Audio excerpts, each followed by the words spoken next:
Before we get started, please like and subscribe. Let me know where you're watching from, and you can support the channel by clicking thanks or joining. It started on a Sunday. Quiet, ordinary, the kind of night that feels too empty to remember later. I went to bed around 10:30, exhausted from work, my mind numb from routine. The apartment was silent except for the low hum of the refrigerator and the distant traffic outside. I live alone. No pets, no roommates, just me and a one-bedroom apartment that had never given me a reason to feel afraid before. That night I woke up at exactly 3:12 in the morning. I know the time because I checked my phone the moment my eyes opened. Something had pulled me out of sleep so suddenly that my heart was already racing. At first I thought it was a dream ending too fast. But then I heard it, a soft sound, barely there, like a foot brushing against carpet. I held my breath and listened. Step, pause, another step. The sound was slow and deliberate, circling the bed, not rushing, not heavy, just enough pressure to be real. I lay frozen under the sheets, staring at the darkness above me, my body refusing to move. My brain searched for explanations, pipes settling, the building shifting, maybe a neighbor walking upstairs, but none of those made sense. The sound was too close, precise. The footsteps moved from the foot of the bed to my right side. I could hear the carpet fibers bend. I whispered hello without meaning to. The footsteps stopped. Silence filled the room so completely that my ears rang. I waited for a response. A voice, a laugh, anything. Nothing came. After several long seconds, I convinced myself I was imagining it. My muscles relaxed just enough for exhaustion to pull me back towards sleep. Then the footsteps started again. This time they continued past my right side and moved toward the head of the bed, slow, careful, as if whoever or whatever it was did not want to wake me. The sound stopped directly behind my pillow. I felt the pressure change in the air. I did not turn around. I stayed like that until sunrise. The footsteps never stopped. They circled my bed again and again, sometimes faster, sometimes slower, always close, always patient. When the light finally crept through the blinds, the sound faded, as if it had never been there. I sat up shaking and searched the apartment. Nothing. No open doors, no disturbed carpet, no sign that anyone had been inside. That morning I told myself it was stress, lack of sleep, my mind playing tricks on me. I showered, went to work, laughed at jokes, pretended everything was normal. By the time night came, I almost believed it. Almost. I went to bed earlier than usual, determined to get proper rest. I left the bedroom light on. I even turned on the television for background noise. When I finally fell asleep, I did so with a strange knot of dread in my chest. Again, I woke up at 3:12. This time, the footsteps were already there. They were closer, faster. Circle, pause, circle. I pulled the blanket up to my chin and stared at the open bedroom door. The hallway beyond it was dark, too dark. The television was still on, but the screen had gone black, reflecting the room like a mirror. In that reflection, I thought I saw movement. The footsteps changed direction. They moved toward the door. Step, step, step. Then they stopped. I waited for the sound to continue down the hallway. It never did. Instead, the footsteps turned around and came back, directly to my bedside. Something leaned close. I felt it, a cold pressure near my ear, like someone bending down to whisper a secret. But no voice came, just breathing, slow, controlled, not human. I squeezed my eyes shut and counted seconds until my head hurt. When sunlight finally arrived, the breathing stopped. The footsteps faded. The room returned to normal. I did not sleep the next day. By the third night, I was terrified. I tried everything. I locked the bedroom door. I slept with the lights on. I played loud music through speakers. None of it mattered. At 3:12, the footsteps began. Always the same pattern. Always circling. Always watching. Never touching. It felt like a ritual. On the fourth morning, something new appeared. An envelope lay on my kitchen table. I stood frozen in the doorway, staring at it. I knew with absolute certainty that it had not been there the night before. The envelope was old, yellowed, the edges frayed as if it had been handled many times. My name was written on the front in neat block letters. No return address. With shaking hands, I opened it. Inside was a single card. "You are invited." Below the words was a date. 1 year ago. I dropped the card and backed away as my stomach twisted. The date was impossible. It was exactly 1 year earlier, the same day I moved into the apartment. I suddenly remembered something I had not thought about since then. The first night I slept there, I had woken up feeling watched. But there were no footsteps that night. Not yet. I did not throw the invitation away. I told myself I would, but the card stayed on my kitchen table all day, like it belonged there. I tried to work from home.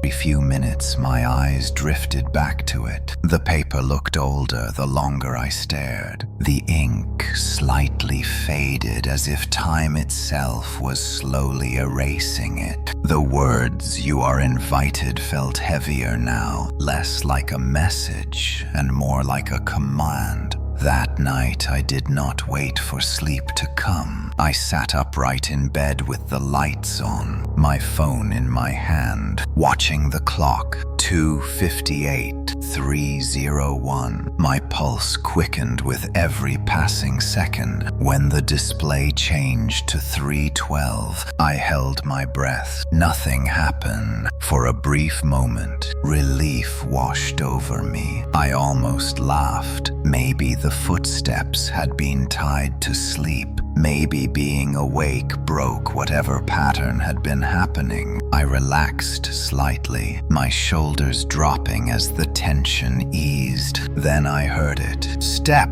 Right beside the bed, not circling this time, not distant, close enough that I felt the vibration through the mattress. The sound was sharper now, clearer, bare skin against carpet, weight pressing down. Another step followed. I stood up so fast the chair beside my bed tipped over. The noise echoed through the apartment. But the footsteps did not retreat. Instead, they adjusted, repositioning themselves as if reacting to my movement. As if watching me, I backed toward the wall, my eyes scanning the room. The air felt colder near the bed, thick and heavy, like something unseen was occupying space. It should not. I grabbed the lamp and turned it toward the floor. Nothing was there. The footsteps moved again, slowly, deliberately. They traced the outline of the bed where I had been sitting moments before, following the same ritual path I knew too well now. I felt a wave of anger cut through my fear. "Stop it!" I shouted. The sound paused. For the first time, it felt like the thing in the room was considering me. The silence stretched on,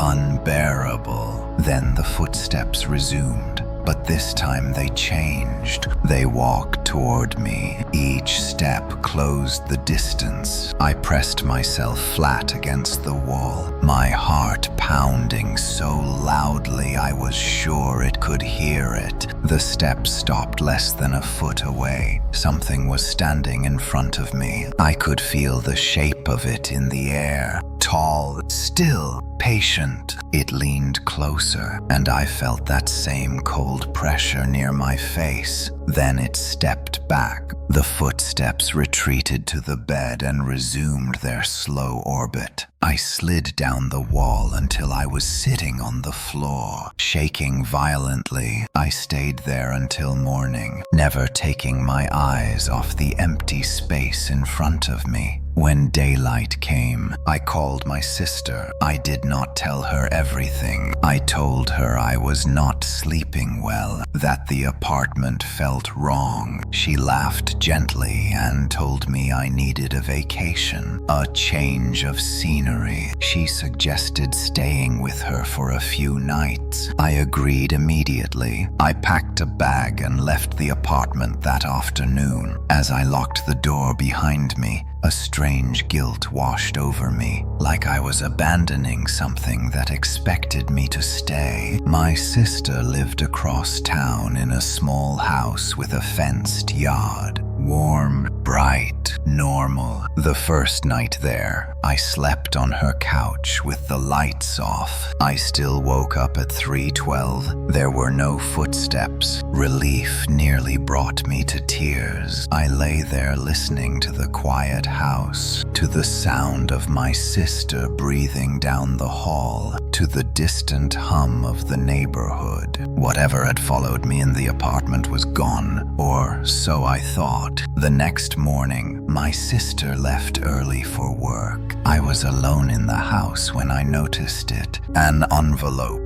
It sat on the coffee table in front of the couch. The same yellowed paper, the same handwriting. My hands shook as I picked it up. Inside was another card. "You are still invited." Below the words was a time, 3:12 a.m. My stomach dropped. I searched the house, every room, every closet, every corner. There was no one there, no open doors, no sign of entry. That night I did not sleep. At 3:12, the footsteps returned. They were softer here, muffled by hardwood instead of carpet, but unmistakable. They paced the living room slowly, adjusting to the new space, learning it. I realized then that the apartment had never been the source. I was. The footsteps followed me wherever I went, and they were no longer content with just walking. By the third day, I stopped pretending this was something I could escape.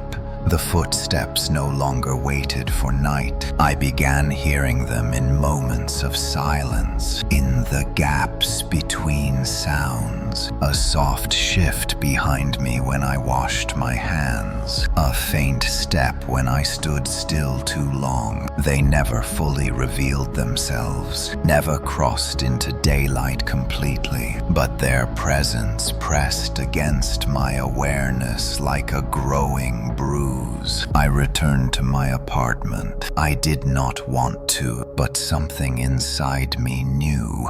Running only made it worse. The invitation still sat in my pocket, folded and creased from nervous handling. When I unlocked the door, the air inside felt different, heavier, expectant. That night I prepared. I moved the bed away from the wall and placed it in the center of the room. I cleared the floor, vacuumed the carpet, removed anything that could create false sounds. I wanted proof. I wanted certainty. At 3:12, the footsteps came. They were immediate. precise. The first step landed at the foot of the bed with deliberate weight. I watched the carpet carefully. I saw nothing but the fibers bent as if pressed by something real. A second step followed, then another. They circled me. I recorded everything on my phone. My hands shook as I aimed the camera at the floor. The audio picked up the sound clearly. Slow steps, measured breathing. When I whispered into the phone, asking who was there, the footsteps stopped. The silence felt wrong. Then the breathing came through the speaker, louder than it should have been, not my own. I dropped the phone and backed onto the bed. The footsteps resumed, faster now, completing their circle again and again. The air grew colder with each pass, my breath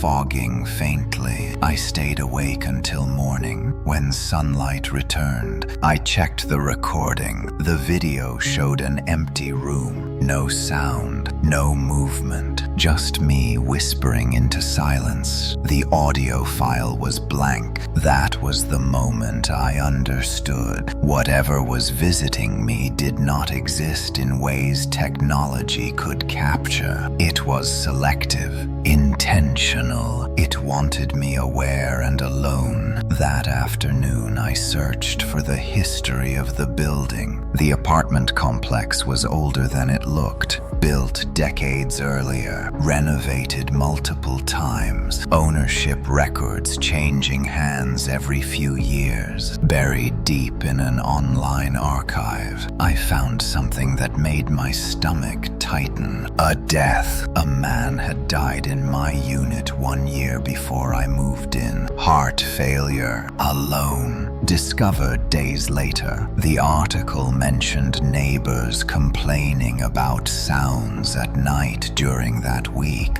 Pacing, movement, something walking in circles. I stared at the date. The day he died was the date on the invitation. I went back to the apartment complex office. The manager avoided my eyes when I asked questions. When I mentioned the man who had died, her face tightened. She told me the unit had been vacant for a year after that. No one stayed longer than a few nights, except me. That night, the footsteps were different. They were closer, slower. They stopped directly beside the bed. I felt pressure sink into the mattress. Something sat down. The bed dipped as if a body had weight. I could not move. I could not breathe. I felt the cold press of something next to my leg, not touching, but close enough that the space between us disappeared. Then I felt hands, not solid, more like an impression of hands. The idea of fingers closing around my wrist. My arm went numb. The footsteps began again, but this time they were not circling. They were leading toward the door. I understood then what the invitation was for. It was not asking me to attend. It was telling me my turn was coming, and I was already late. After that night, the apartment no longer felt like a place to live. It felt like a waiting room. I stopped sleeping in the bedroom. I dragged a chair into the living room and sat there through the nights. Lights on, television muted, my eyes fixed on the hallway. The footsteps still came at 3:12, but now they followed a pattern that felt deliberate, rehearsed. They began in the bedroom, always there first. I would hear them circle the bed slowly, as if completing an obligation. Only after several minutes would they move down the hallway toward me, step by step,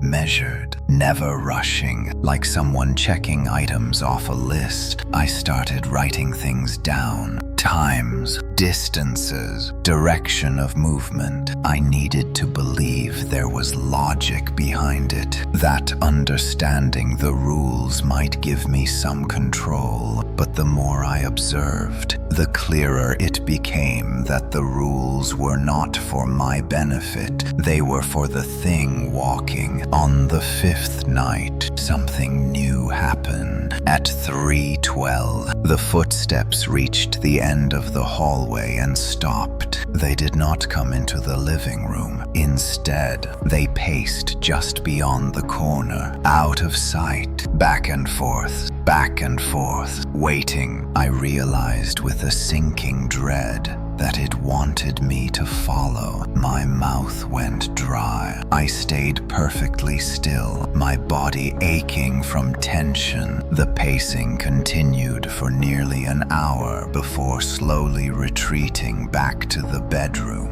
I did not move until sunrise. The next morning, another envelope appeared. This one was not on a table. It lay on my bed. I stood in the doorway, staring at it, my heart pounding so hard it made me dizzy. The bedspread around it was perfectly smooth, untouched, as if the envelope had always been there. My name was written again in the same careful handwriting. Inside was a card thicker than the others. "Tonight you walk." Below the words was the time, 3:12 a.m. I knew then that the invitation was no longer symbolic. Whatever ritual had begun a year ago was reaching its next step, and I was being positioned to replace something that had already completed its role. That day I tried to leave. I packed a bag, grabbed my keys, and opened the front door. The hallway outside my apartment felt longer than usual, stretching away in a way that made my vision blur. I took one step out and heard a footstep behind me. Inside the apartment. Close. I froze. The sound did not chase me. It did not rush. It simply existed, filling the space behind me with certainty. I understood without turning around that if I left now, I would not make it to the elevator. I closed the door. That night, I stood in the hallway at 3:12. The lights flickered once, then steadied. The air felt thick, heavy with something unspoken. Slowly, deliberately, a footstep sounded behind me, then another, not circling this time, matching my position. I took a step forward. The footstep echoed it. My chest tightened as understanding settled in. It was not walking around me anymore. It was walking with me. Together, we moved down the hallway. Each step I took was mirrored perfectly, the rhythm exact. I did not feel touched, but the space beside me felt occupied, filled with cold intention. When we reached the bedroom, the footsteps stopped. Something waited. I felt pressure on my back, not pushing, but guiding, telling me where to stand. I obeyed without thinking. The bed creaked softly as unseen weight shifted nearby. Then I heard it, a second set of footsteps, different, heavier, coming from the corner of the room. I realized then that I was not alone with one presence. I was being introduced, and whatever had been walking around my bed was preparing to leave. The heavier footsteps did not circle the bed. They stopped. The room felt crowded in a way that had nothing to do with space. I stood frozen where I had been guided, my body trembling as the air thickened around me. Whatever had been walking with me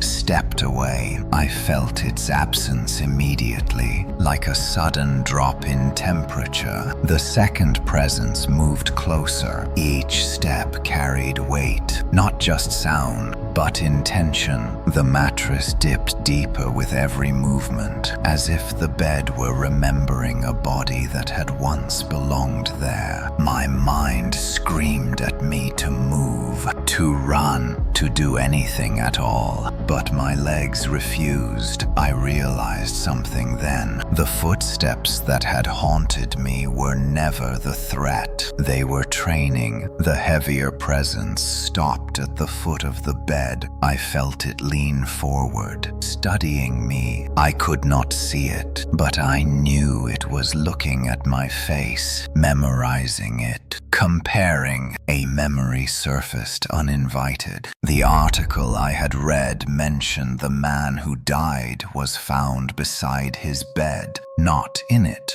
Beside it, the thought sent a wave of nausea through me. My knees buckled, and I dropped onto the mattress. The bed creaked loudly, the sound echoing too long, as if the room were listening. The heavier footsteps moved again, closer. Then they stopped. Something cold pressed against my shoulder, not touching skin, but pressing through the air itself. I felt pressure push me backward, guiding me down until I was lying flat on the bed. My heart hammered so violently I thought it might tear itself apart. Above me, I felt movement, not walking, hovering. The lighter footsteps returned. They circled the bed one last time, slow, respectful, like a farewell. I understood then that the thing that had followed me was not staying. It was being released. A sound escaped my throat before I could stop it. A weak sob. The heavier presence reacted immediately. The pressure intensified, pinning me in place. I felt something lean closer to my face, and then I heard a voice, not spoken, placed. A thought that was not mine settled into my head with terrifying clarity. Do not struggle. The command was absolute. I stopped breathing without realizing it. My body obeyed, as if the words had always belonged to me. Images flooded my mind. The apartment empty, the bed waiting, nights passing in silence. Then footsteps beginning again. Always the same time, always the same pattern. I saw myself standing beside the bed, watching, waiting. The realization broke something inside me. I tried to scream, but no sound came out. The heavier presence pressed closer, its weight unbearable now. The air smelled wrong, stale, old. The lighter footsteps faded, gone. Something shifted. The pressure lifted just enough for me to gasp for air. I rolled onto my side, coughing violently, my vision blurring. When I looked up, the room was empty. No footsteps, no pressure, just silence. I lay there until sunrise, afraid that if I moved, something would return. When morning finally came, the apartment felt different again, quieter, hollow. I stood slowly and looked around. The bedroom looked the same, but it no longer felt like my space. The air was no longer hostile. It was neutral, indifferent, like it had chosen a new owner. In the kitchen, another envelope waited. This one was thicker. Inside was a small folded paper. Your preparation is complete. Below it was a time. Tomorrow, 3:12 a.m. I understood then what had happened. The thing that walked around my bed was gone, and something else was waiting for me to take its place. That night, for the first time, I heard no footsteps. The silence was worse. The next day, I woke up before the alarm. That alone felt wrong. I was used to exhaustion, to drifting in and out of shallow sleep. But that morning my eyes opened cleanly, sharply, as if something inside me had decided it was time. The apartment was silent, not peaceful, controlled. I sat up slowly and listened. Nothing, No distant traffic, no pipes, no refrigerator hum. The silence pressed against my ears until I realized something else. I could hear my own breathing too clearly. Every inhale felt measured, every exhale precise. My body moved with an unfamiliar efficiency, like it was following instructions I had never consciously learned. I stood and walked into the bedroom. The bed was untouched, smooth, waiting. The sight made my stomach tighten, but beneath the fear was something colder, familiar, a sense of recognition. I did not want to examine too closely. I turned away and went to the bathroom, splashing water on my face. My reflection startled me. My eyes looked wrong. They were sharper, more alert, focused in a way that made my own gaze uncomfortable to meet. I leaned closer to the mirror, searching for signs of exhaustion, fear, panic. There were none. The fear was still there. I could feel it beneath the surface, but it no longer controlled my body. Something else did. Throughout the day, I noticed small changes. I walked more quietly without trying to. My footsteps made almost no sound on the apartment floor. When I set objects down, they landed gently, precisely as if guided. I found myself standing still for long stretches of time, listening, waiting, without remembering why I had stopped. That evening, I realized I had not left the apartment all day. The thought disturbed me, but it did not motivate me to leave. At 3:12, the silence shifted. It was subtle, a change in pressure, like the moment before a storm breaks. I stood in the hallway without remembering getting there. The bedroom light was off. The living room behind me felt distant, irrelevant. Then I heard it, a footstep, not behind me, in front of me, inside the bedroom. My breath caught. The sound was light, careful, familiar in a way that made my chest ache. It circled the bed slowly, testing the space, learning its boundaries. I knew that sound. I had heard it for weeks. The realization hit me like ice water. The footsteps were not mine, but they belonged to me now. I stepped forward without fear. The bedroom accepted me easily, the darkness folding around my shape. The footsteps stopped when I reached the bed. For the first time, I felt the space beside me fill, not with threat, with expectation. A presence lay down on the bed. I did not see it, but I sensed the weight settle into the mattress. My body remained standing, calm,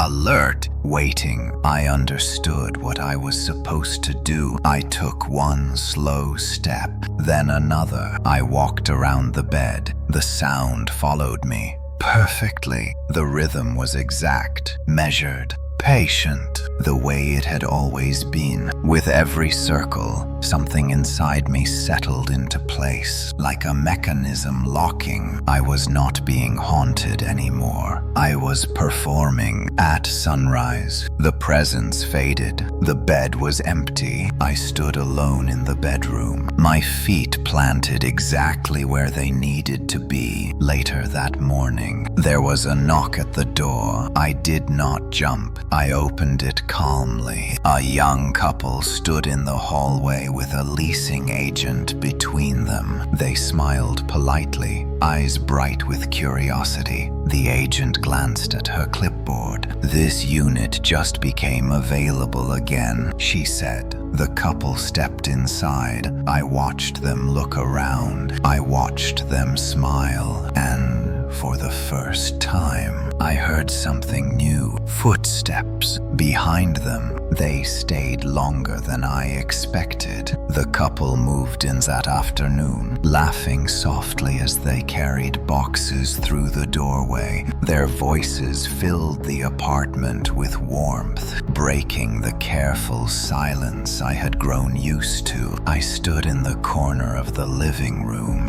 unnoticed, watching them settle into what they believed was a fresh start. I did not introduce myself. I already knew how this would end. That first night, I did not sleep. I stood in the hallway, listening. At 3:12, the air shifted. The footsteps began. Not mine. The sound came from the bedroom, light and uncertain, new, untrained. The steps circled the bed unevenly, pausing too often, hesitating as if the thing making them was still learning the pattern. The woman woke first. I heard her whisper something to her partner. Confusion, nervous laughter. The footsteps stopped immediately, retreating into silence. I felt something tighten inside me. I stepped forward without thinking. The footsteps resumed, stronger, more confident. The pattern corrected itself, smoothing into the familiar rhythm I had memorized. The sound no longer faltered. It circled the bed patiently, steadily, until the breathing inside the room grew shallow. I understood then. The ritual required a guide.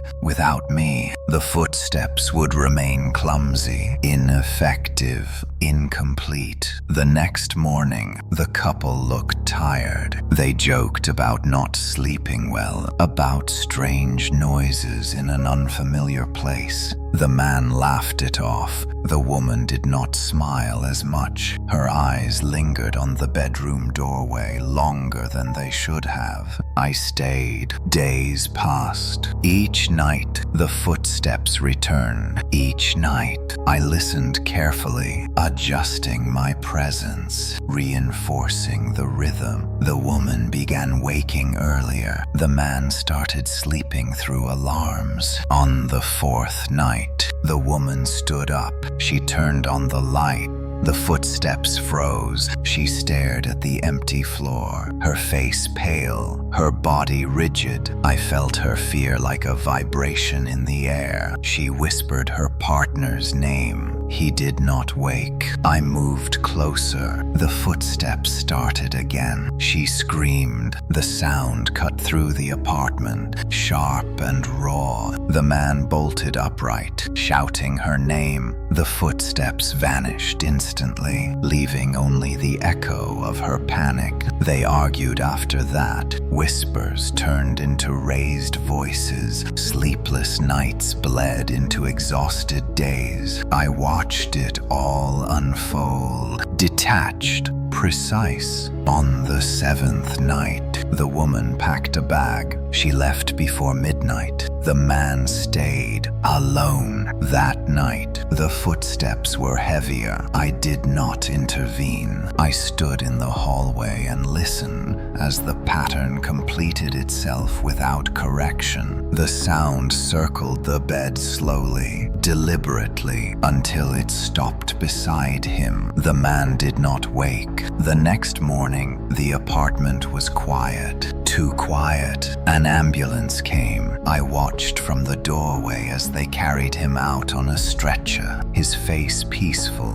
his body strangely positioned beside the bed. The leasing agent returned later that day. She spoke softly into her phone, her voice careful, controlled. The unit will be vacant again, she said. I stepped back into the apartment. As the door closed, the silence welcomed me. That night, at 3:12, I walked alone, and somewhere nearby, something new began to listen. After the ambulance left, I expected to feel something: shock, guilt, fear. What I felt instead was balance. The apartment settled into itself as if a final adjustment had been made. The silence no longer pressed against me. It aligned with me. I moved through the rooms without hesitation, my steps naturally avoiding the loose floorboard, the spot where the light flickered, the place beside the bed where the air felt thinner. I knew these things without learning them. That was when the doubt began. It crept in quietly, during moments when I was alone with nothing to guide me. I would stand in the kitchen holding a glass of water, staring at my reflection in the dark window, and feel something unfamiliar tightening in my chest. Remorse. It felt dull, distant, like a memory of an emotion rather than the thing itself. I tried to ignore it, but it followed me through the apartment, clinging to the edges of my thoughts. At night, I walked at 3:12. Precisely, my body moved on its own. The pattern was effortless now, around the bed, slow, even, controlled. There was no presence lying there, no one to witness the ritual, but it had to be done. The apartment demanded it. One night, as I completed the circle, I stopped. The silence deepened instantly. I stood beside the bed, my heart racing for the first time in days. The urge to continue pressed against me, sharp and insistent, but underneath it was something fragile. Choice. I stepped away. The air shifted violently. The temperature dropped. The shadows stretched unnaturally along the walls. I felt pressure build behind my eyes. A warning. I understood then. The ritual was not optional. It was maintenance. The footsteps began without me. Loud, erratic, angry. They slammed into the floor, circling the bed in harsh, uneven bursts. The sound clawed at my nerves. Filled with frustration, whatever force governed the ritual did not like interruption. I fell to my knees, covering my ears. The footsteps grew heavier, closer, demanding. I screamed for it to stop. The sound cut out abruptly. The apartment went dead silent. I was alone. Truly alone. The relief was immediate and overwhelming. I sobbed into the carpet, my body shaking as weeks of tension poured out of me. For a moment, I believed I had broken the cycle. Then the envelope appeared. It was waiting on the bed when I lifted my head. New, clean, uncreased. Inside was a single sentence. Do not confuse mercy with freedom. That night, I walked again, but something had changed. As I circled the bed, images bled into my mind uninvited. Faces not clear enough to recognize, but heavy with emotion, fear, confusion, loneliness. I felt them press against me, layering over my own thoughts. These were not memories, they were residues. Every person who had stood where I stood had left something behind. I was not the first to question the ritual, and none of us had been the last. At sunrise, I sat on the edge of the bed and cried quietly, careful not to disturb the silence. Somewhere beyond the walls, someone was searching for a new apartment, and I knew what would happen when they arrived. I started hearing them during the day, not footsteps, voices. They were faint at first, like sound leaking through walls that did not exist. A whisper when I stood too still, a murmur behind the hum of the refrigerator. They never spoke words clearly, but they carried intention, awareness. They knew where I was. At night, when I walked, the voices grew stronger. They hovered at the edges of my thoughts as I traced the familiar circle around the bed. With every step, more impressions surfaced, fragments of lives that had once occupied this space. A woman counting her breaths to stay calm, a man praying quietly under his breath, someone laughing hysterically until the sound broke into sobs. None of them had lasted. I understood then that the ritual was older than the building. The apartment was only a container. The pattern existed independently, moving from place to place as needed, attaching itself to whoever stayed long enough to be prepared. I was not chosen, I was convenient. The realization sparked something dangerous. Hope. I began researching again, but this time I searched for people, not places. Obituaries, police reports, online forums where strangers shared stories of sleepless nights and unexplained sounds. The pattern emerged slowly, painfully. Different cities, different buildings. The same time, 3:12 a.m. Always footsteps, always circling the bed, always a death that looked natural. Heart failure, stroke, unknown causes. I printed the articles and spread them across the living room floor. Dozens of names stared back at me. Different ages, different lives, all ended beside a bed. As I worked, the apartment watched. I felt it. The air tightened whenever I got close to something important. Lights flickered when I made connections. The voices whispered louder, urgent now. That night, I did not walk. I stood still at 3:12. The pressure built immediately. The walls seemed to lean inward. The temperature dropped sharply, my breath fogging the air. The voices screamed inside my head, overlapping, panicked. Do not stop. Do not stop. I clenched my fists and stayed where I was. The footsteps erupted. They were violent now, slamming into the floor with rage. The sound tore through the apartment, reverberating off the walls. I felt something rush toward me, not touching, but close enough to burn. I fell backward, gasping. The footsteps stopped inches away. The voices went silent. In that moment of stillness, I understood something else. The ritual did not need me to survive. It needed continuity. If I stopped, it would find another way, another place, another person. The pressure eased. The footsteps retreated. I lay on the floor, shaking, surrounded by scattered papers and silent walls. The apartment had not punished me. It had warned me. The next morning, there was a new envelope.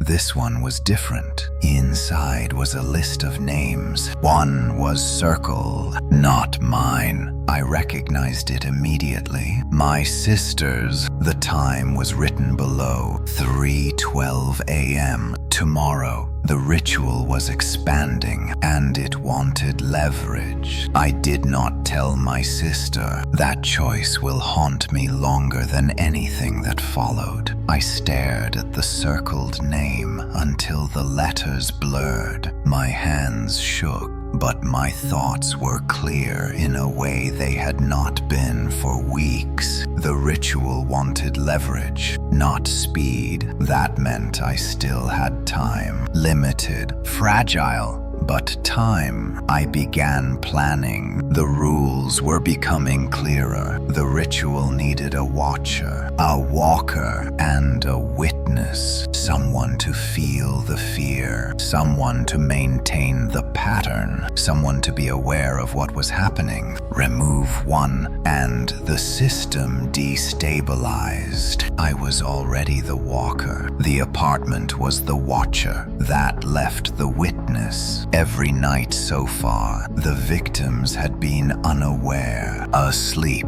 confused, helpless. The ritual fed on that imbalance. If someone remained awake and aware, truly aware, it hesitated. I decided that person would be me. That night, I prepared the bedroom carefully. I removed the bedspread, stripped the pillows, cleared the floor. I placed a chair beside the bed and sat facing it. Lights off, breathing steady. At 3:12, the pressure descended immediately. The voices returned, louder than ever, overlapping, pleading, warning. I stayed seated. The footsteps began in the bedroom doorway. Heavy, angry, they advanced toward the bed in uneven bursts, no longer patient. The ritual sensed resistance. The air vibrated with tension, the walls groaning softly. I did not move. The footsteps circled the bed once, twice. Then they stopped directly in front of me. The pressure crushed down on my chest, forcing shallow breaths from my lungs. My vision tunneled,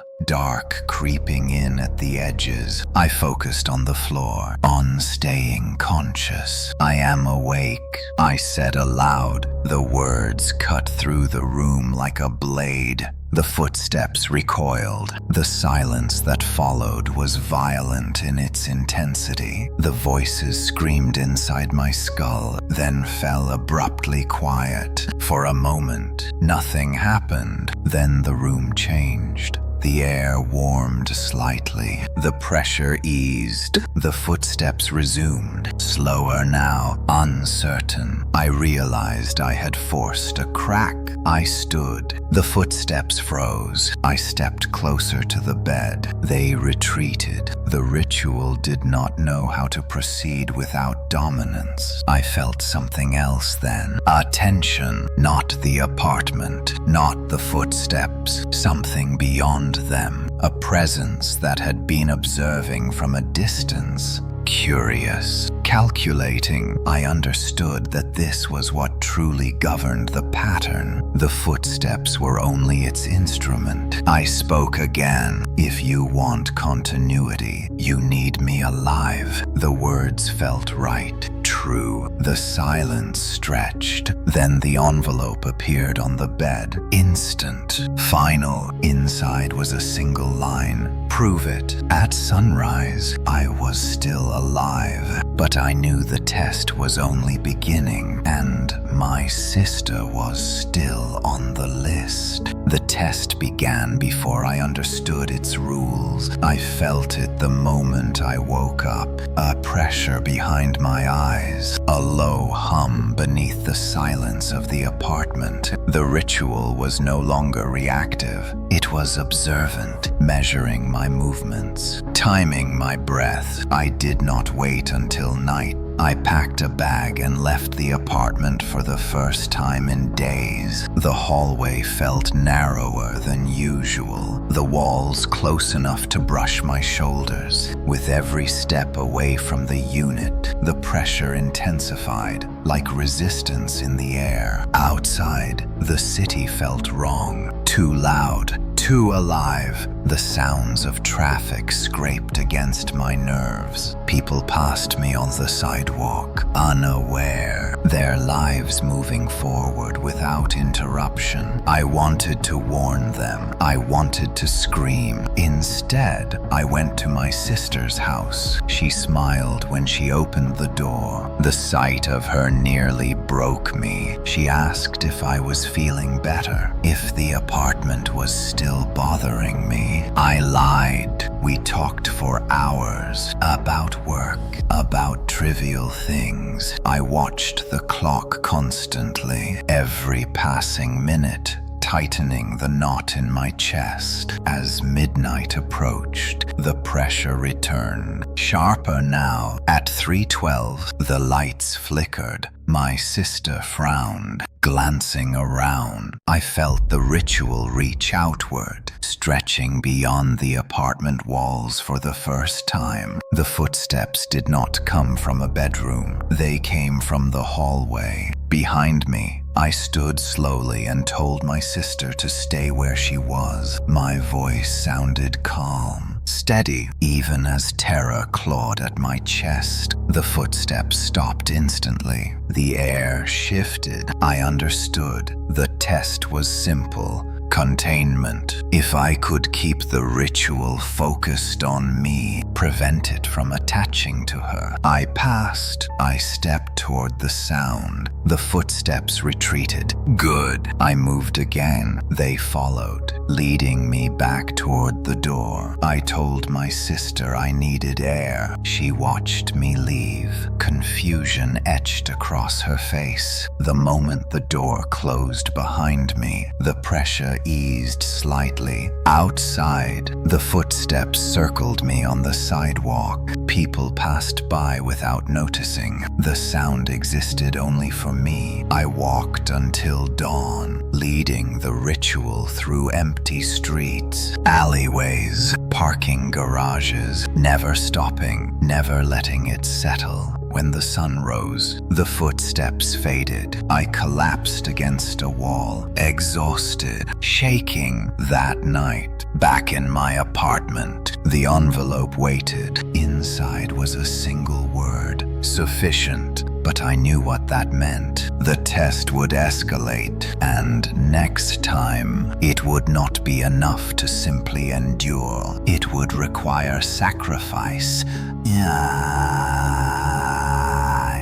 The second test did not announce itself. There was no envelope waiting when I woke up, no pressure behind my eyes, no voices whispering at the edges of my thoughts. The absence felt deliberate, like the pause before a verdict is read. I went through the day carefully, aware that every decision might matter. I avoided my sister. I stayed inside. I listened to the apartment breathe around me, counting the subtle shifts in air and sound. At dusk, the silence changed. It softened. The apartment felt almost kind. That was when the knock came. 3 slow taps on the door. I froze. No one ever knocked anymore. Visitors belonged to a life I no longer occupied. I stood still, listening. The knock came again, identical to the first. When I opened the door, I found myself staring at a man I recognized instantly. Older, thinner, but unmistakably me. He smiled with my mouth, his expression calm in a way that made my skin crawl. His eyes were dull, unfocused, like someone who had stopped questioning long ago. "You are late," he said. The words echoed the invitation from the beginning. I stepped back without turning around, letting him enter. The apartment reacted immediately. The lights dimmed. The air thickened. The presence that governed the ritual pressed close. Attentive, the man moved with familiarity, walking directly to the bedroom. I followed, my heart hammering. He stopped beside the bed and looked down at it with something like affection. "This is where it gets easier," he said. When you stop resisting, I realized what he was. Not a ghost, not a memory, a version, one of the many who had accepted the role completely. The test was not about endurance. It was about identity. At 3:12, the footsteps began without either of us moving. They circled the bed perfectly. He watched them with satisfaction. I felt the pull then, the temptation to let go, to allow the ritual to erase the parts of me that still hurt. the fear, the guilt, the responsibility. You can rest, he said softly. I will take over. The governing presence leaned closer, waiting. I understood the choice. If I accepted, my sister would be safe. The ritual would continue smoothly, quietly, without resistance. But I would become him. I shook my head. The footsteps faltered. The older version of me frowned for the first time. The room trembled. The pressure slammed into my chest, driving me to my knees. Refusal has consequences, he said. I forced myself to stand. So does acceptance. I stepped toward the bed. The footsteps stopped. The presence recoiled slightly, uncertain. I am still awake, I said, and I am still me. The older version of me began to fade, his features blurring, his outline dissolving into shadow. He watched me until the last moment, his expression unreadable. When he vanished, the apartment exhaled. At sunrise, I was alone, but the test was not over. I had proven who I was. Next, I would have to prove how much of myself I was willing to lose. The loss began quietly. I noticed it the next morning when I tried to remember my sister's laugh. The sound hovered just out of reach, like a word on the tip of my tongue. I knew it mattered. I knew it should hurt, that I could not recall it clearly. But the pain never came. I sat on the edge of the bed, staring at my hands, flexing my fingers as if they belonged to someone else. The ritual had taken its payment without asking. Not blood, not breath, memory. Throughout the day, small absences revealed themselves. I forgot the name of my first school, the face of a friend I had not seen in years.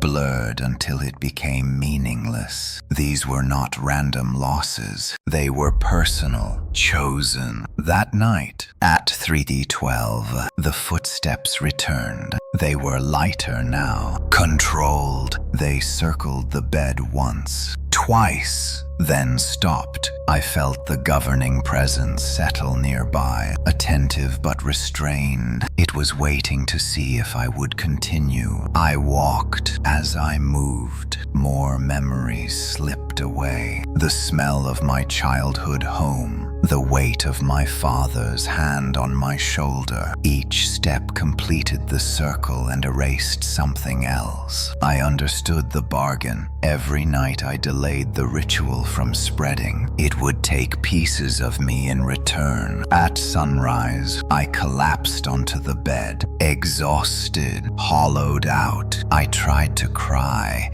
and could not remember why crying mattered. Days passed. My sister called. I stared at my phone as it rang, my chest tightening with a sense of urgency I could not explain. I answered, listening to her voice with careful attention, afraid it might disappear mid-sentence. She asked if I was okay. I said yes. It was the truth. That night, the footsteps were heavier. The ritual was impatient. I felt pressure behind my eyes as images tore themselves loose from my mind. Holidays, birthdays, names, faces. I gritted my teeth and kept walking. The apartment remained quiet beyond the bedroom. No new footsteps appeared elsewhere. No envelopes named new victims. The cost was working, but it was accelerating. On the fifth night, I forgot my own age. I stared into the mirror, searching my reflection for clues. The man staring back looked older,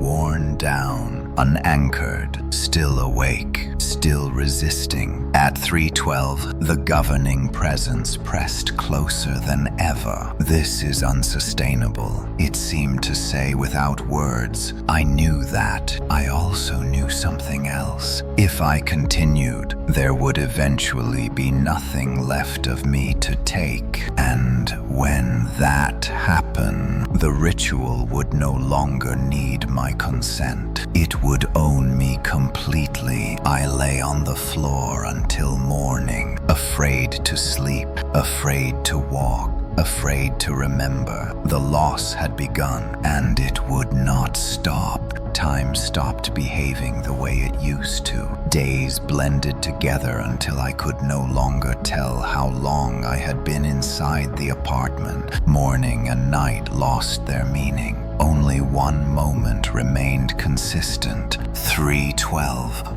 Everything else felt optional. I woke up standing more often than lying down, sometimes in the hallway, sometimes beside the bed. My body moved before my thoughts could catch up. The ritual no longer waited for my consent. It assumed it. I tried to write things down to keep track of myself. Notes covered the walls. Names, dates, simple sentences meant to anchor me to reality. Each morning, some of them were gone. Not erased, removed, as if they had never been written. The governing presence was no longer subtle. It hovered close, pressing into my awareness constantly. Not hostile, not kind, efficient, like a machine correcting errors. At 3:12, the footsteps came. They were perfect. Every step landed exactly where it should. The circle around the bed was flawless. No hesitation, no deviation. I felt pride rise in my chest before I could stop it. The emotion terrified me. I forced myself to pause mid-step. The world tilted. Pain exploded behind my eyes. My vision blurred as the room seemed to stretch and compress at the same time. The pressure was immediate and punishing. Continue. The word did not need sound. I staggered forward, gasping, and finished the circle. The pain faded instantly, replaced by a numb calm. I realized then that my resistance no longer slowed the ritual. It only hurt me. My sister called again. I recognized her name on the screen, but struggled to remember why it mattered. I answered out of habit. She sounded scared. She said I was not making sense lately. That I repeated myself. That I forgot conversations we had minutes earlier. I apologized automatically. After the call ended, I could not remember what we talked about. That night, I found a new note on the wall, written in my handwriting. "You are almost ready." The words hollowed me out. I stared at the bed for hours, watching the space beside it, where the air felt thin. I knew what was coming. The ritual was preparing to remove what remained of my autonomy. At 3:12, I did not walk. I stood beside the bed. The footsteps began anyway. They circled me. The reversal was subtle but devastating. I was no longer the one guiding the pattern. I was the center of it. The pressure intensified, wrapping around me like restraints. My muscles locked in place as the footsteps completed their orbit again and again. This is acceptance. The presence seemed to say. I felt something detach inside me, a final thread snapping quietly. When the footsteps stopped, I was still standing, but the choice was gone, and somewhere deep inside, I knew I would never leave this apartment. I no longer remembered deciding to wake up. I simply was, standing beside the bed. The apartment breathed around me in slow, measured rhythms. The walls no longer felt solid. They felt patient, like they had been waiting for me to stop questioning them. My body moved with quiet certainty now. Every shift of weight, every turn of my head, all of it aligned with something old older than thought. I tried to recall when fear had last visited me, but the memory dissolved before it could take shape. Fear required distance. There was none left. At 312 Ma, the footsteps did not arrive. They were already there. They existed as an extension of me, echoing my movements, a fraction of a second behind. When I stepped, they followed. When I stopped, they waited. I was no longer walking around the bed. The bed was walking around me. That understanding did not shock me. It settled into place like a final puzzle piece. The governing presence hovered close. Satisfied, it no longer needed to correct me. The pattern had become instinct. The ritual ran through my muscles and bones without instruction. Sometimes, fragments of my old self surfaced. A voice, a name, a sense of urgency. They faded quickly. Those parts were inefficient. The apartment did not need them. I stood through the nights without fatigue. Time stretched and folded in on itself. Sunlight came and went without meaning. The only constant was the cycle. 312. Once the front door opened, I turned my head. A woman stood in the doorway with a leasing agent beside her. They spoke softly, their voices muffled, distant. I recognized the expression on her face. Hope.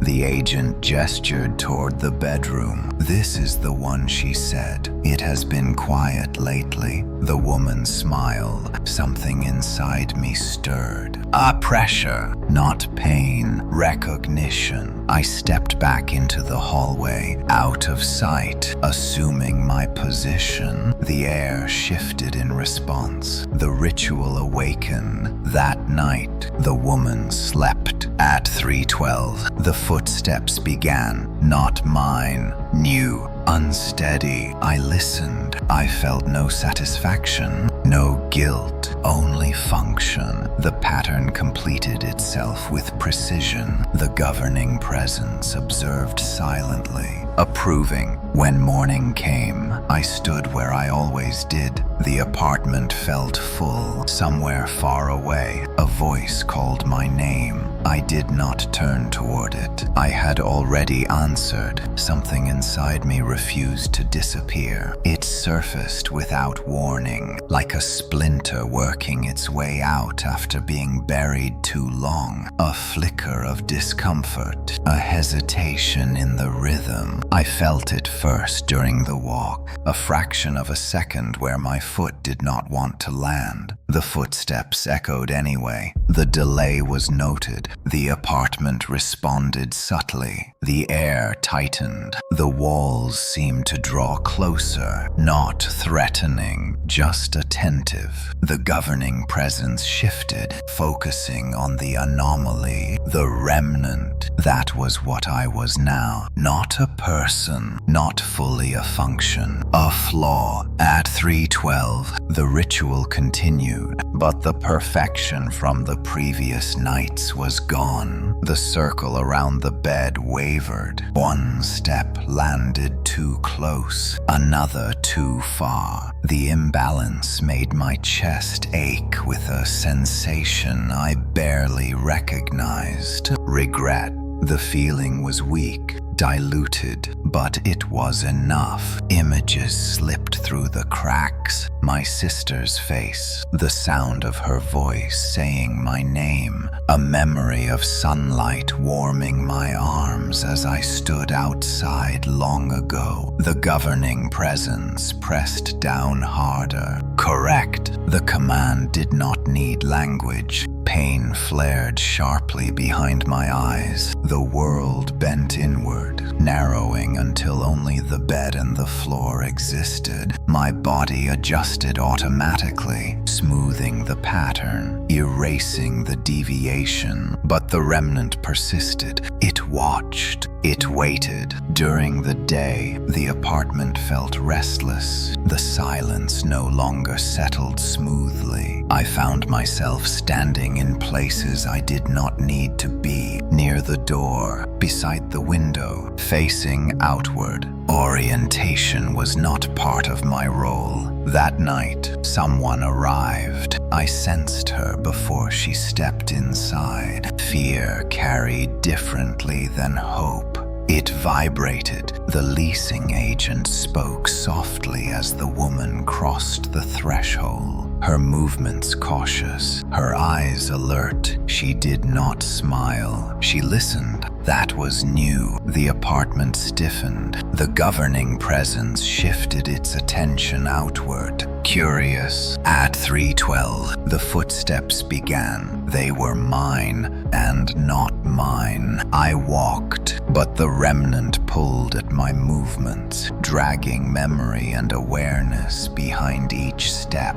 The woman sat up in bed instead of freezing. Her breathing quickened. She whispered hello. The footsteps stopped. The silence fractured. The governing presence recoiled, not in fear, but in recalculation. I felt it consider me. The flaw. I understood then. I was no longer essential. I was replaceable. The pressure built, targeting the remnant directly. The pain was immediate and overwhelming. My knees buckled. The footsteps resumed without me. Harsh and erratic, the woman screamed. The sound cut through everything. The governing presence surged toward her, abandoning correction in favor of outcome. And something inside me broke free. I crawled forward, every movement tearing against resistance. I reached the bed and placed my hand against it. Stop! The word came from somewhere deeper than memory. The footsteps faltered. The presence hesitated. For the first time since this began, the apartment felt uncertain. I did not know what would happen next, only that I was no longer willing to be silent. The apartment screamed without sound. The moment my hand touched the bed, everything tightened at once. The walls shuddered. The floor vibrated beneath my knees. The governing presence surged forward.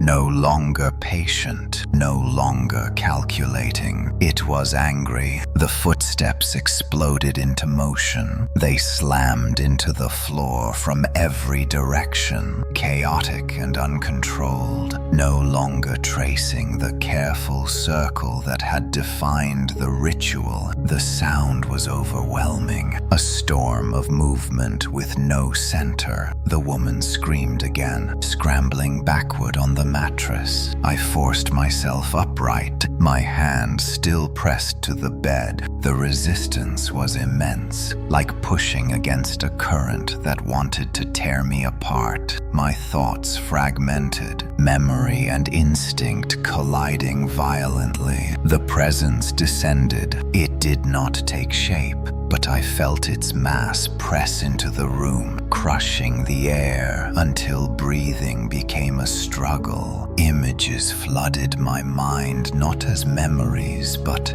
as commands. Stand, guide, submit. I refused. The word formed clearly despite the pressure. No. The footsteps faltered. The chaos stuttered, missing beats, colliding with itself. The governing presence recoiled slightly, not in fear, but in confusion. I realized then what it had never expected. Defiance was not part of the pattern. The ritual depended on inevitability, on exhaustion, on acceptance. It did not know how to respond to refusal. I moved fully in front of the bed, placing myself between the woman and the storm of sound. The footsteps lashed out, striking the floor inches from my feet, but I held my ground. The pain intensified, my vision darkened at the edges. I felt parts of myself tearing away under the strain. Memories burned and vanished in rapid succession. Names places, entire years evaporated. I screamed, not in fear, but in effort. The governing presence surged again, desperate now. Correct the anomaly, replace the flaw. I understood the meaning instantly. It wanted to erase me, to install something else.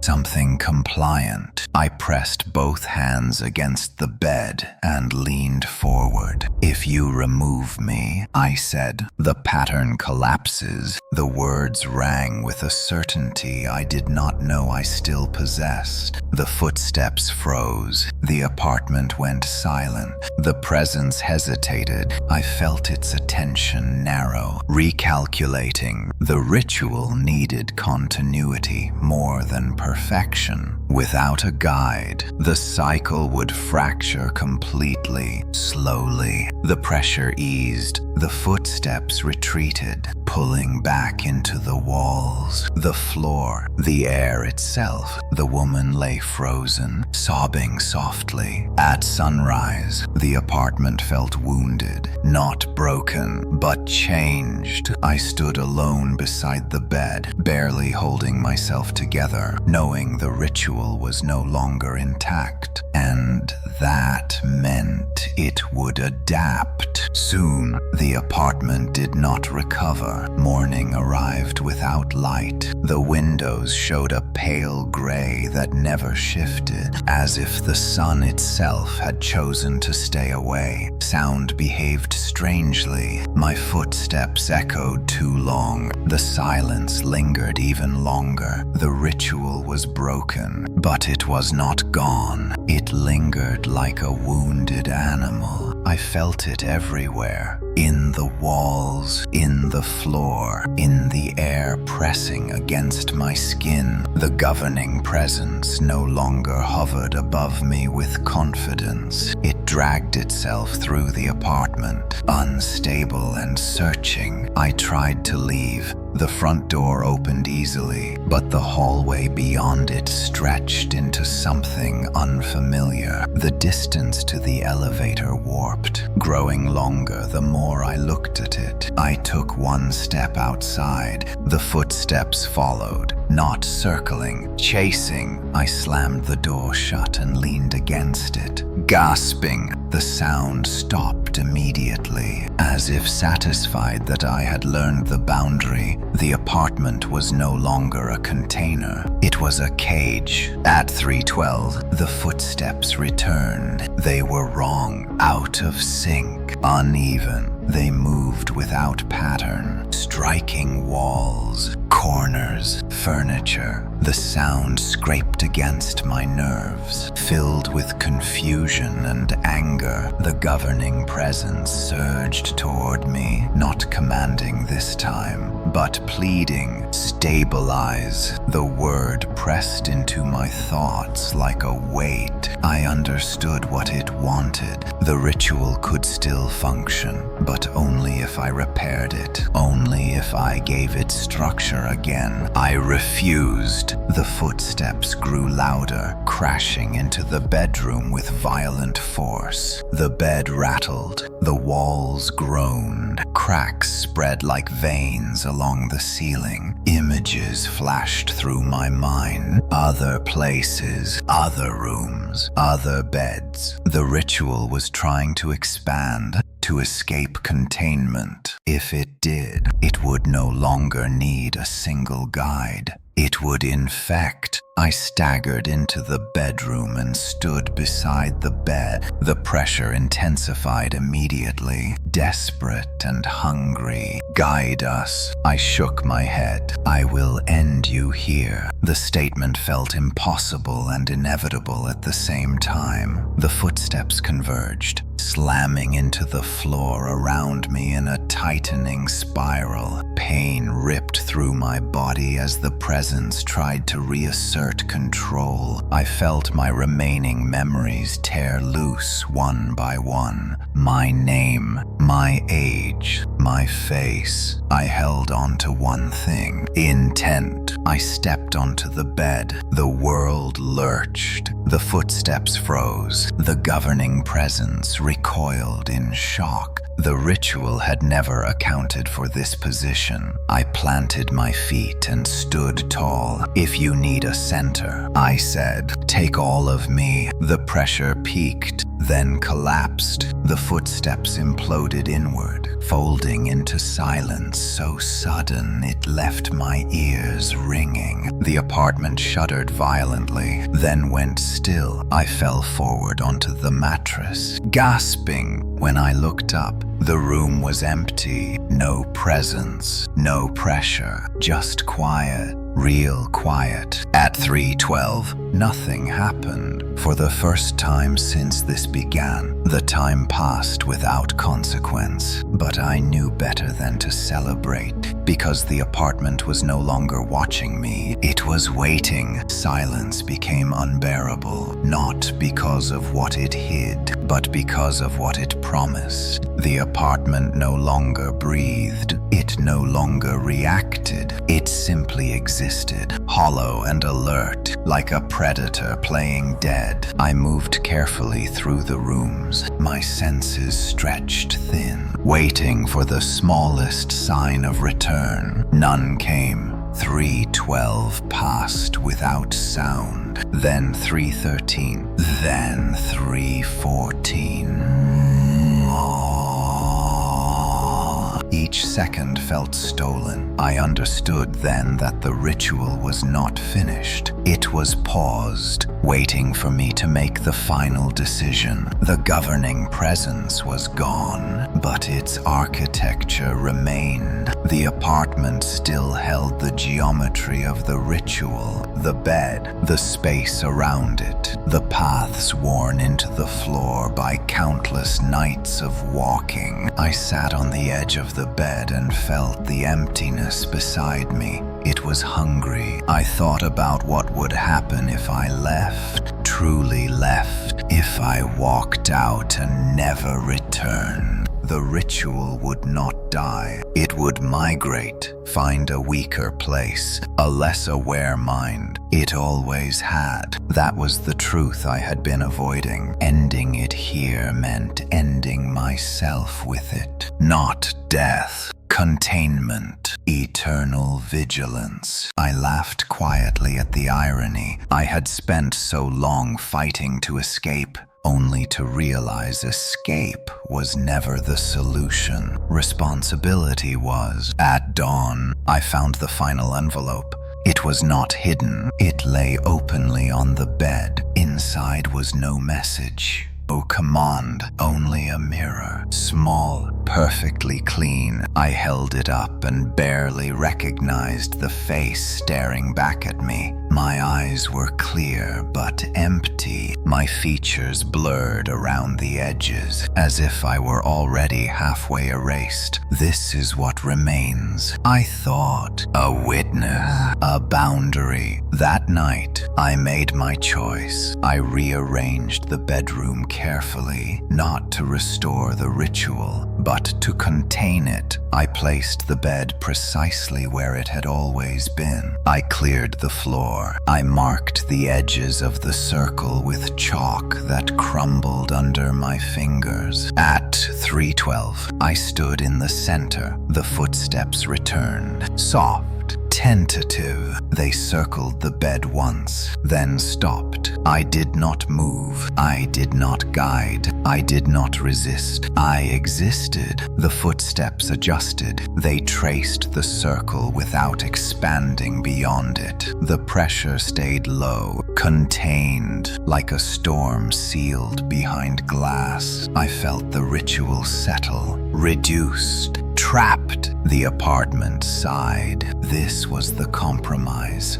Not freedom, not victory, but containment. At sunrise, the footsteps faded again. They would return every night as long as I stood here. And I knew I would, because if I ever left, The walking would begin somewhere else, and I would not allow that. The nights settled into a rhythm that never truly rested. 312 came every night without exception. I would already be standing in the bedroom when it arrived, positioned precisely where the circle held. The chalk marks faded and were replaced again and again. Maintenance, containment, vigilance. The footsteps returned softly now. They no longer tested the edges. They respected them. Each step traced the same path around the bed, never crossing the boundary, never expanding outward. The pressure stayed low and contained, like an animal pacing behind a reinforced wall. I learned to listen differently, not for threat, for change. Weeks passed, maybe months. Time meant little inside the apartment. The outside world continued without me. I heard it faintly sometimes through the walls. Sirens, laughter, rain, all distant, all safe. My sister visited once. She stood in the doorway and studied me carefully. She said I looked thinner, quieter, peaceful in a way that worried her. I smiled and told her I was fine. It was not a lie. She did not stay long. People rarely did. The apartment encouraged that. At night, when the footsteps circled, I felt the weight of every choice that had led here, every person spared by my stillness, every place the ritual would never reach because it was bound to me. This was not punishment. It was responsibility. One night, something changed. The footsteps hesitated, just once. The sound paused near the foot of the bed, uncertain. The pressure shifted slightly, testing the boundary. I held my position and waited. The footsteps continued, contained, satisfied. I realized then that the ritual was learning not how to escape, but how to endure. That knowledge chilled me more than fear ever had, because endurance meant time, and time meant witnesses. Someday, someone would ask why I never left, why the apartment remained occupied for decades, why no one ever moved in. They would not understand. They could not. At sunrise, I sat on the bed and stared at the place where the footsteps always stopped. The space beside me felt quiet but alert, like something sleeping lightly. I spoke aloud for the first time in weeks. Stay. The word felt right. The apartment settled, somewhere far away. A clock struck 3:12, and nothing followed. That was how I knew the boundary still held, and as long as I remained, the footsteps would walk nowhere else. If you are listening to this, know one thing: some doors are not meant to be closed. They are meant to be guarded, and I am still here. The story ends here. Thank you for watching and listening to the whole story. Please subscribe to the channel and turn on the bell to listen to the next stories.